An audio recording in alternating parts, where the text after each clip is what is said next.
తాజా అంశం చూస్తున్నాం. నార్సింగ్ మున్సిపల్ కార్యాలయంలో టౌన్ ప్లానింగ్ అధికారి హారిక 4 లక్షలు తీసుకుంటుండగా రెడ్ హ్యాండెడ్ గా ఏసీబీకి పట్టుబడ్డారు. మరింత సమాచారం మా ప్రతినిధి రమేష్ అడిగి తెలుసుకుందాం. రమేష్, టౌన్ ప్లానింగ్ అధికారి పట్టుబడటంపై సమాచారం ఏంటి?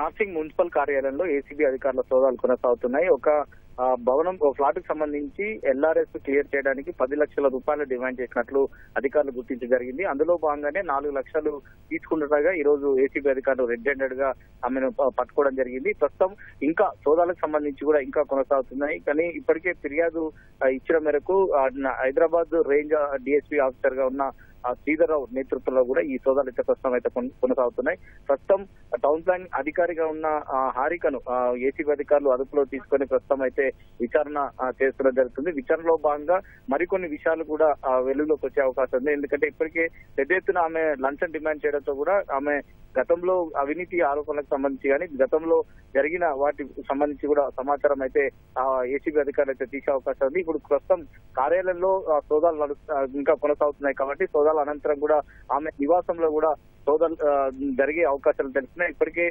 కొంతవరకు సమాచారం మేరకైతే ఇటు ఏసీబీ అధికారులు ఇంకా సమాచారం అయితే ప్రస్తుతం అయితే సమాచారం అయితే తీసుకున్నారు. సమాచారం అనంతరం కూడా ఏసీబీ అధికారులు ఈ రోజు సాయంత్రం ఒక ప్రెస్ నోట్ రిలీజ్ చేసి దాంట్లో భాగంగా పూర్తి వివరాలు వెల్లడించే అవకాశం ఉంది. ఇప్పటికే ఏసీబీ అధికారులు అవినీతి అధికారులకు సంబంధించి కూడా అంటే ఇటు రాష్ట్రంలో ఏదో ఒక చోట అవినీతికి సంబంధించి కూడా లంచం తీసుకుంటుండగా రోజుకు ఒక చోట ఏదో ఒక చోట పట్టుకోవడంతో కూడా ఏసీబీ అధికారుల దూకుడు అయితే ప్రస్తుతం అయితే పెంచిందని చెప్పవచ్చు.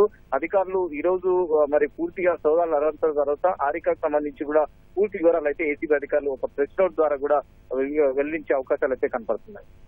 ధన్యవాదాలు రమేష్.